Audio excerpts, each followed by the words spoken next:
the West Nile virus. According to Griswold Youth and Family Services Director Ryan Aubin, the park, meaning Hopeville Park, will be sprayed with organic mosquito repellent just prior to Spooktopia to ensure event safety for our residents. You can continuously get updates on griswoldrec.org. The 8:30 a.m. report has been brought to you by the Burns Agency. With offices in Dayville and Norwich, find out why you'll buy better at Burns. All right, let's take a look at the forecast right now for Eastern Connecticut. Here he is, Paul Ash. Good morning, everybody. Right now, the temperature downtown Jew City is 52 degrees. Well, because of areas of patchy fog around early, then cloudy later this afternoon. Mostly sunny, though, late in the afternoon. Highs about 73 degrees. Little wind, 5 to 10 miles per hour. But tonight, partly cloudy skies, lows around 56 degrees.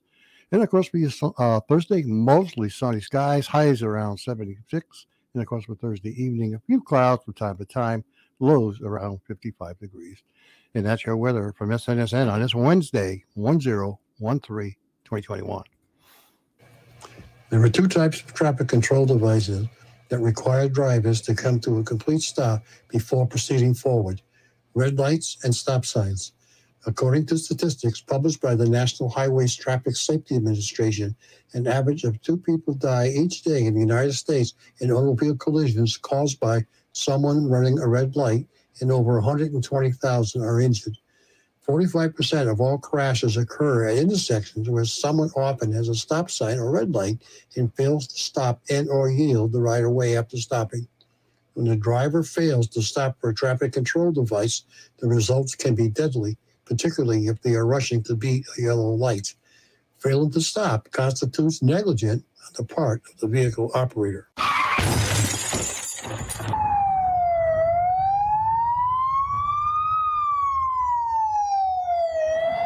The following has been brought to you by Griswold Health and Safety. Local news, sports, and weather. SNSN. All right, good morning. It's 8:36. For some reason, I am wheezy today. I don't know why. It's a wheezy kind of a day. Yeah. And they're digging up Main Street. Big time. They're digging up Main Street. You may want to avoid it. Yeah. They're only going to be there for a couple hours, I guess. So. Yeah. Hi, Todd. Good morning. Good morning. So why are they ripping up Main Street? They're ripping out the temporary repair that they did with waterline replacement, and they're going to be doing the permanent repair. So they're milling the trench. They have to mill a certain distance each side of what they disturbed. 20 feet. So, yep, it's that's what they're doing. It always gets worse before it gets better. That's what they always say, right? So it'll be better once they're done. I do admit the water company does a good job. When they repave, they do a good job when they patch. Yep. But just as to let you know, up on top of Taylor Hill again, they're sinking. Yeah, we've investigated that a couple of times, and everybody claims it's not their utility. It's not the sewer. It's not the water, but it's definitely settling, going somewhere. Oh, it's sinking again. You know, and What's sinking? They made a patch. Oh. Okay, and then now when you drive up with the patch, it's actually a bump now. It actually goes down when you hit it with your car. Yeah. So years ago, 25 years ago, they put new sewer line up there, and they blasted a lot, and they put the line in, and then they had a water leak up behind the VFW, and all that water ran down and down, and I think some of that shot rock that they put in when they did the sewer project, they didn't get good compaction or fill, and it washed in with that leak, and that's what we're seeing. Yeah. You know, is that continuing settling? It's continually, yeah. It's down again because they fix it and then it goes down again. Yeah. So in other words, it's not really a sinkhole. No, it's just something's settling there, and we just, you know, we had them look in the sewer line. There's no dirt in the sewer trough itself, so there's nothing coming into it where materials going into it and coming out under the road. So got to believe somewhere there they didn't get good compaction, good fill, and there's a void. The last time we dumped probably 250 gallons of water in there to get it to wash in the best we could when we filled it, you know, and it stayed for quite a while, but we got a hole there again. Oh, so. Yeah. I think both of them was a hole there again. Yeah, so we'll end up cutting it out before winter and doing another repair. Yep. So they're going to be there on Main Street for about 2 or 3 hours. That's what I understand. To mill that, and then they'll have to pave it one lane at a time so they can keep traffic moving. Okay. They seem to be moving pretty good. There was one part, there was a Western Express truck coming by and an American Industries truck going the other way. I took a little video of it, like, wow, these guys really know how to drive. Stink within. I mean, they were like this, and the guy didn't even hit the curb. No, didn't even hit the curb. I'm like, that was really cool. Yeah. Seeing that up close and personal. So what's going on in the town? Let's just recent stuff. There was a town meeting last week. Yes. Right. A whopping 11 people showed up. Yep. 3 items on the agenda. That's correct. Number one was it was just a text change, right? About smoking areas in the town, or that was the smoking ordinance. The ordinance committee had added the cannabis to being banned from the town properties, like the park, things like that. So that was the biggest change, and there was one on a smoking area. Basically, has to be a designated area now for marijuana, for just general smoking. Oh wait, now are we talking about in the town or no town buildings? So with the cannabis bill, there's a requirement that any activity like that would have to be 25 feet from any open window. So that's why they added the language to a designated smoking area, figuring that any area should be 25 feet minimum from an open window.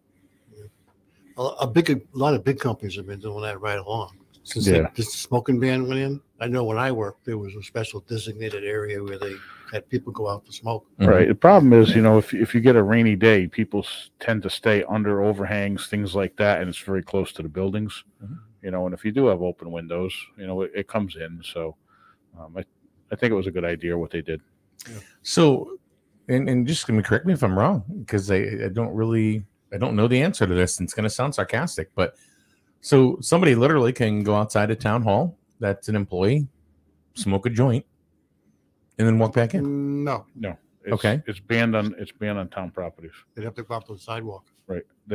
So on lunch, they could go out on the sidewalk, smoke a joint, and then come back to work. Potentially, I guess they could. Public property on the sidewalk. So. Yeah. See, I don't think the town has any kind of a drinking policy during lunch, right? I think in the handbook sections, there's some stuff on that. Yeah, because when I worked, you could not have a beer or a drink during lunchtime because you had to be ready to work. So right. You were not allowed to do that even though it was your lunchtime, you couldn't do When it. I worked for Verizon, it was the same thing. You couldn't, like, if you went to lunch, you couldn't have a martini or whatever. So to your point about going out to the sidewalk and having a joint, that would be against the policy because it'd be the same as the drinking policy, I would think. Until they change, I think the text has to be exact. Well, does it not? Yeah, I don't know. I'd have to read it again before I could really. Yeah, so that may be another area they may have to adjust. You know how many HR departments are freaking out right now because they're going to have to change this. Oh yeah, with a lot of people. Absolutely. Well, it's tough because a lot of places like our public works with CDL licenses, there's a drug and alcohol testing program, and obviously, that's a violation.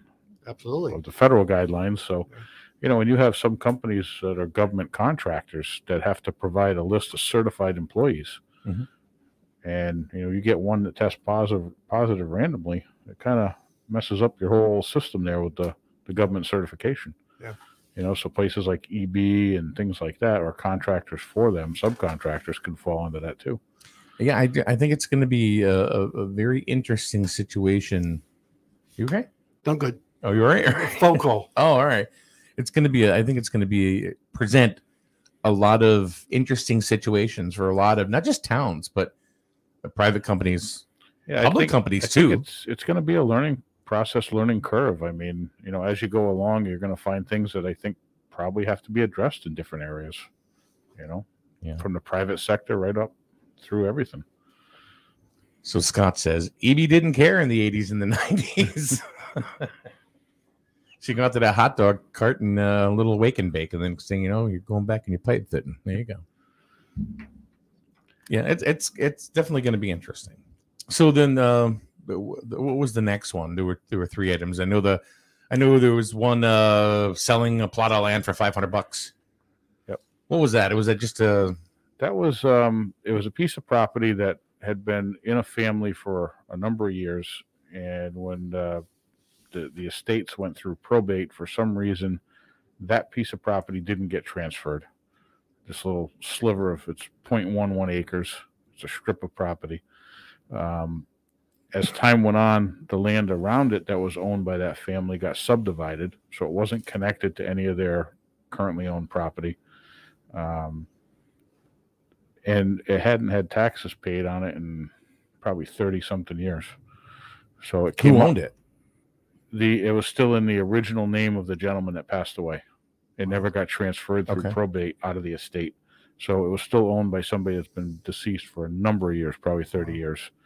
And it came up, as a tax sale item because there was taxes due. It being such a small piece, it wasn't a lot every year. So it took a long time to get to a point where it says, hey, this, value should be looked at for a tax sale. Mm-hmm.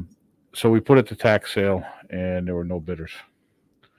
So the people that were interested in it came in just recently and made an offer. We put it forward to the Board of Selectmen at the town meeting, which is the process, Yeah. And what was the third item? That was the Peddler's Ordinance. Oh, that's right. Yeah. So that's been a controversial thing for a little while. The borough has an ordinance, but the town never did. And, we get a lot of people over the years that did solar panels, roofing contractors, window contractors. Mm-hmm. And most recently there was a gentleman going around, and I think he was selling like lesson plans and books. And we got some calls where 9:00 at night knocking on doors. And, some of the people would call us, let's say a Anderson window or renewal by Anderson, I think it is. Yeah, they would call and say, geez, we're going to be in town this week. We're going to have a guy or a sales rep in this area between this time on this day. And they were very good. But other ones would just come in and do their thing and we'd get complaints. We wouldn't know about it.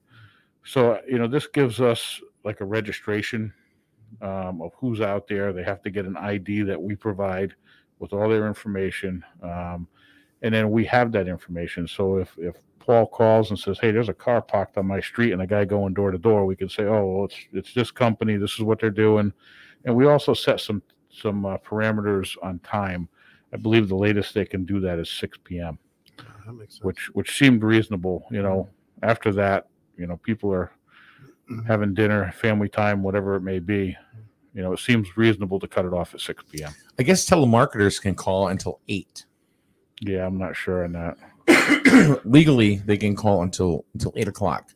So it's unfortunate this thing doesn't cover the panhandlers.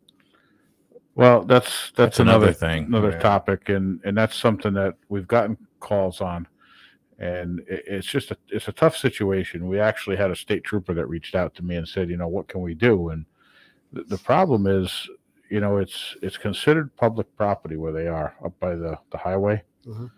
And I reached out to DOT, and I went through quite a few people. I got up to some management positions in the Norwich area, the Norwich office, and there's not much they could provide for help. I said, technically they're in the highway right away. They said, well, they're not on the highway. Pedestrians are restricted on the highway. The service roads aren't part of the highway. They're still public property. So public property, when you go to the state police, they've stopped and talked to a couple of them, but if they haven't done anything, there's not much they can do. They really can't even say, hey, who are you? Where's your ID? Right. From what I understand. So it is a little frustrating. I know they had it in Lisbon. That's having an ID for that. Begging. Well, in Lisbon they had it, but it was private property, and they put signage up. There is signage. And, that's controllable that way, but it's tough here. There's no real easy way to do it. It sounds like, we've kind of exhausted those two avenues. Yeah. Not sure where to go after that, I mean, one person does it like it's their daily job. Well, I mean, I can tell you from word of mouth that there's one of those individuals that claims they make a couple $100 a day, and but they got to be making money, otherwise they wouldn't be there. Yeah, and I think we have up to 3 now up there, and sometimes one of them is down here in Jewett City on Route Yeah, 12. one down the corner down there. Over Yeah. by Eastern, right? Yeah. Yep. Yeah. Um, One of them walked right by me here yesterday on Main Street and said, "Hey, Mike, I know who the person is," and they're not homeless. no. They're not homeless. The complaints we got or the calls we got said, it doesn't look good when you get off the exit. No, it doesn't. But unfortunately, they're It's in there every town. because, the casino traffic, brings them through here. Yeah. They're all going, all that traffic to Foxwoods. That's a high volume, high count. Oh yeah, So they get a lot of exposure. sure do. It's Anyway, Scott says the only way to fix that is to complain on Griswold now. That's how things get done. Eye roll emoji. I know sarcastic. people have stopped and talked to them about employment if they needed assistance, things like that, and they claim they're all set. They don't need any help. So What about the one girl? Now, this is when you're getting off the old exit 85. What is that? 14, 13, 22, I think. 20? right? Yeah. Okay.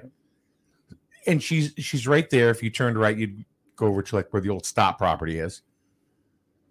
She's there with sunglasses on, a mask. It's to me, it seems like she's trying to hide her identity. And she's been pregnant for about 17 months. I don't know if you've noticed the baby bump, but it's been there ever since she's been there. She's been there for a very long time. She would have given birth by now, maybe right on that street corner. But apparently, I think they use it. Yeah, I don't To know. their I'm not- advantage. I'm not sure. I haven't really tracked it that close, to be honest with you. Yeah. But well, I think they need to be trailed. little video action. Serious, because I've heard reports of the girl that gets off exit, or that exit right there is parked across the street, and she has a car over there. She doesn't live in the car. She takes off. I've witnessed her getting into a vehicle at the Ocean State Plaza. Oh, okay. All right. Her own vehicle? Looks like Or she's not getting in the passenger side, in other words. no, not when I witnessed it. Is it a BMW? No. No. oh, well. Skylark? Oh, well. Well, anyway, so all right. So, I guess there's really nothing you can do at this point. I mean, right now it sounds like between those two avenues, that's what I had. I thought we could approach, and they both kind of came to a dead end. So the peddlers and hawkers and that type of stuff, that these people that are begging, that does not fit under that because law? it's more people that are selling goods, services, stuff like that. It's not collection of. Okay. Yeah, we actually the night of the meeting had somebody give us the definition of hawker, because there was a question of what that was. So one of the members of the ordinance committee had looked up the definition and read it off, and it's basically somebody going around selling goods. Mm-hmm. It's also somebody that like steps in front of you and tries to stop you, like if you're in the mall and they have all of those kiosks in the middle. Yep. And you're walking, all of a sudden somebody just kind of like steps in, not in front of you, but goes, "Hi, would you like to try this fragrance?" There's a difference between a hawker and a peddler. Yeah. It's like a hawk. I think they're more aggressive typically, Yes. is what I would say. Yeah. Or All right. a peddler can be somebody that's selling novelty things at a parade, Sure. or Right. going door to door, that type of thing. All right. So only 11 people showed. That's disheartening. Well, it's no different than when we do the budget meetings at the school.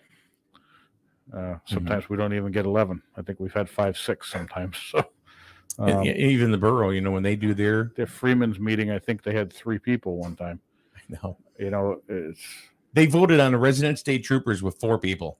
Yeah. That represented the entire borough because people didn't show up. Yep. Yeah.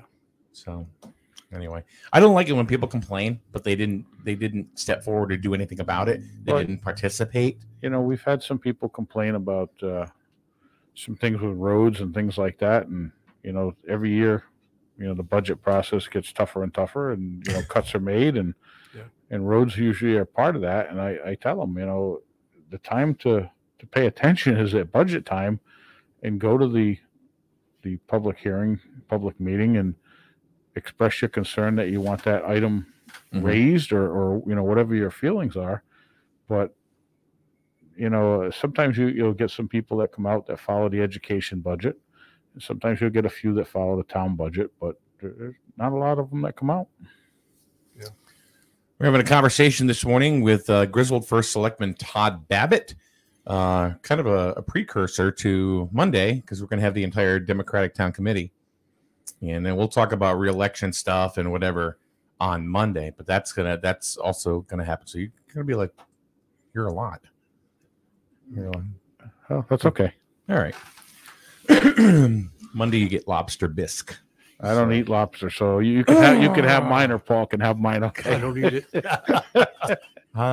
get a steak sandwich. Oh, there you go. There we go. Okay All right, all right. So let's talk about some other projects that have been going on in the town for quite some time, and maybe just need some updating on. Number one on my list is always the data centers.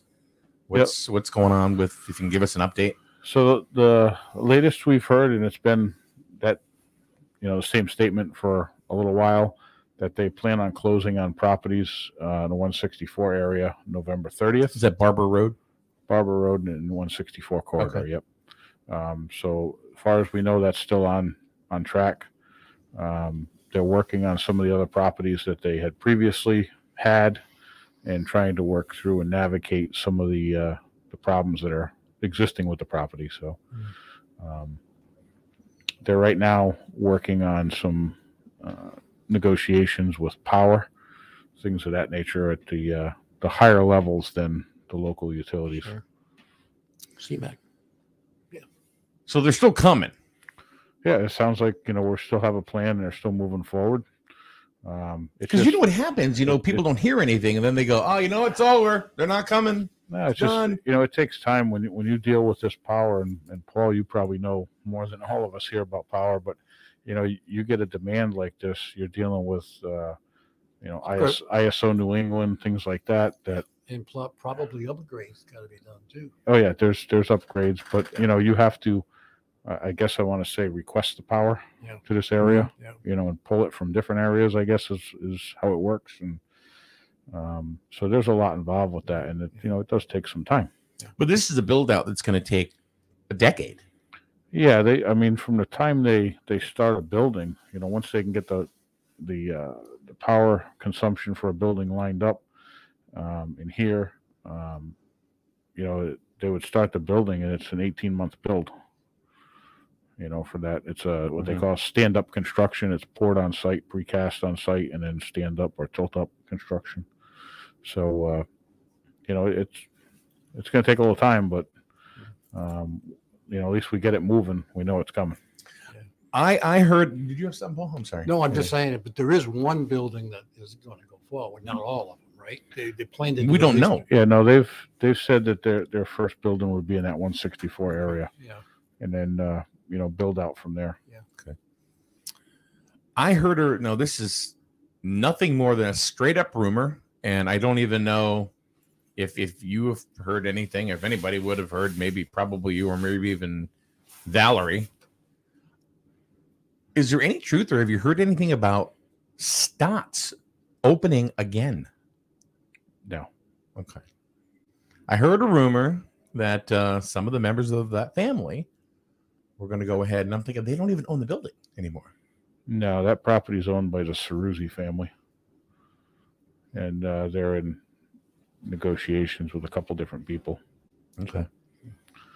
See, that's what I mean. That's why I said it's just nothing but a straight up rumor, but I'd heard it a couple of times. No, that's what I know about it. I haven't heard that. Yeah, you were reading your news place, Griswold now. Oh no! That did not come from Griswold now. If it came from Griswold now, then that would be the law right there. So the other thing we have, with I guess I'm going to say development. There's it's been told that to us by a developer that there's a deposit on the property at exit 24 that cleared or leveled lot. Okay. In Hopeville. Yep. So we're waiting to hear a little more on that. And last week I received a call on Wirewind.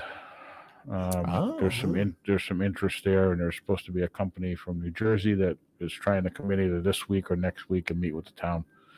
So what do they do? Do we know? It sounds like they would be putting up some buildings, ripping down a few of the ones that are there. Flagship for Griswold High. A section of that building. Okay. So, Are they a manufacturer? Or not sure yet until we meet with them.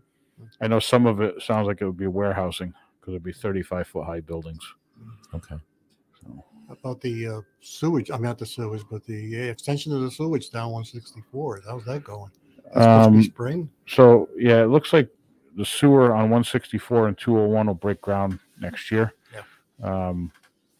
We're into the design phase. We have Fuss and O'Neill that's working on that. They've subcontracted out to Boundaries here in town to do all of the survey and topo work. Yeah. And we have a time frame or a time schedule from them. So they have a pretty aggressive schedule to get their field work done. And a couple things just popped up that we weren't aware of that they've got to do some research on.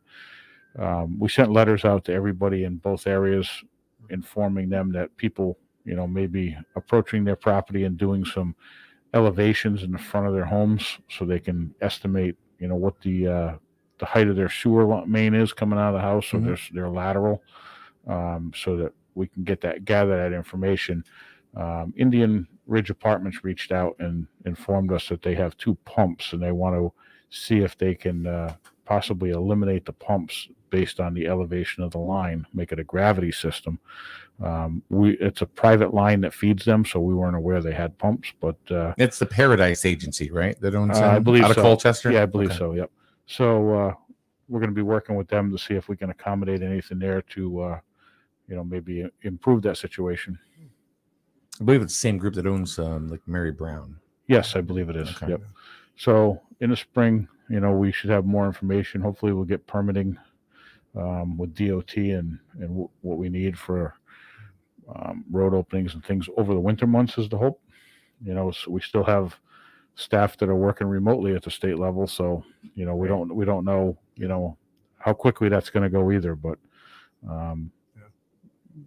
that's our plan is to break ground next year, both locations and try to get that in. Is that going to impact the big project down by the golf course? Is that going to help that out, or is that one kind of like? We're talking about Heritage Village. Yeah, okay. It would help that out, but recently I haven't heard much from them. It's I think a situation where they were still looking for some funding. The water and sewer would run out to them. That's where it's terminating, is out by the golf course, because the pump station is at the bottom of that hill to pump it back up. Oh. What about the proposed RV dealership? I heard Flag sold. He did. He sold a Camping World RV. So my understanding is Camping World has the opportunity to buy the property based on a current appraisal. So the appraisal was being done. They could buy it or they could just leave it. It sounded to me like they would give an answer, and the Flag family has talked about possibly opening up a facility there to rent RVs because you really can't get any to sell, and they have an agreement where they can't sell for a number of years, but they can rent, and they have a rental business currently. So it sounded like they were interested in doing something like that. They figured that with them not being available, more people may look at renting. I know a lot of people are, they're looking to not really get off the grid, so to speak, but with, the continuous, progression of internet services, wireless internet technologies, of people just selling what they have, buying an RV and it sounded like just driving the country. It sounds like during the COVID situations, that's what a lot of people were doing. They were just selling their homes, buying a big motor home and hitting the road. Yeah. I know a family from Lebanon that did that. Yeah. And they are in Oklahoma right now, but they started here, went all the way down to Florida, all around the circumference of the United States. Yep. And they're in Oklahoma, and their goal is to travel for 2 years. They have 3 kids. They're homeschooling, but they're both consultants, so they work right on, wherever you are. Yep, there you are, right? Kind of thing. They're in Oklahoma now. Their goal is to go to a state park, or the largest state park in every state in the union. So the kids will always have that that memory of saying, "Oh, this is what we did. I've been there. I've been there. I've been there." Mm-hmm. And it's cool, and I've learned a lot about that industry, as far as what people do and where do they go. And well, it's a good experience, I guess, if you can do it. Yeah, I don't know how a rental facility would benefit that, because well, I think people unable to buy RVs or motorhomes and want to travel, can take and rent it for 3 weeks, a month. Yeah. And head off with the family and do their thing. I think a lot of people may still be a little bit shy from flying at this point, especially with the requirements. Well, Southwest had some issues, and we had a couple of staff that were traveling over the holiday and got hung up in that and had to get other flights. And people look at that. And Spirit Airlines too, in the middle of August, had some problems too. They were just canceling flights left and right. Yeah, over a 4-day period, and everybody was stuck. We were actually in Orlando at that, and we were flying United on the way back. Yep. And we were like getting on our plane, and we went to everybody in Spirit, and they're literally, people have been sitting there for a long time. Yeah. So I don't know. I don't really have any problems flying. Even now. Plus, there's another airline that popped up called Breeze. Haven't heard of them. They're one of their a budget airline. They're called, like they're considered. They don't have very many destinations. They're flying out of Providence and also Bradley, but they're only flying to like 4 destinations right now. Mm-hmm. But you can go to Charleston via Breeze, $39 round trip, direct flight probably too. No stops. Yeah. They're actually owned by JetBlue. Okay. Yeah. So. I mean, I think the rental thing that's been around a long time. Oh yeah. Yep. Yeah. And to your point with flying, I think what's happening is a lot of pilots now are being required to get vaccinated, and a lot of them don't want to do it. That's what they said on the news the other night. It sounded like the airline was trying to blame it on traffic control, FAA, and the FAA said they had some problems on Friday, but nothing since Friday. Mm-hmm. And then they talked to some staff, and they said, it's a scheduling issue with the company, and people with vaccination and deadlines. Yep. Speaking of that, the state apparently still has about 300 to 400 people that are quote unquote not compliant with state regulations. That's what it sounds like. Yep. Yeah. What about the town of Griswold? How are we doing with that? Because I'm sure you guys fit under the same rules and regulations, right? Not yet.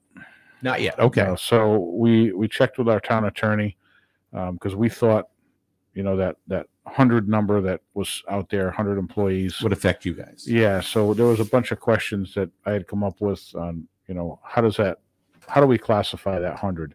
The school cuts their payroll checks themselves, but that's town money. So are they considered town employees or Board of Ed employees? If they were with us, we're automatically into it. If it was just the town buildings, so the town hall, senior center, public works, we probably wouldn't do it. But if we look at like the youth center, do we have to include all the summer workers for summer rec and things? Are they considered full-time employees? We looked at the fire departments because they do get a stipend. Does that make them an employee? So we have to look at how all these different things are classified to see if we meet that 100. And what the attorney told us was the federal level is pushing OSHA to adopt that 100 number. And as soon as OSHA would adopt that, then it would be applicable if we were over 100. So, and she felt that OSHA would accept it at some point because they're being pushed heavily at the federal level to do that. I don't know if it's quieted down now. I mean, at the time when it came out, there was a lot of pressure. I haven't heard a lot about it recently. As far as the state numbers are concerned, nothing has really come out over the last few days. Yeah. So, I mean, our numbers here have been going down. We were up to in the 70s, and I think we were down to about 38 just past active cases last week, right? Over a 2-week period. Okay. Yep, 38 over a 2-week period. Yeah. So, the numbers are trending down right now, which is good news. Yeah.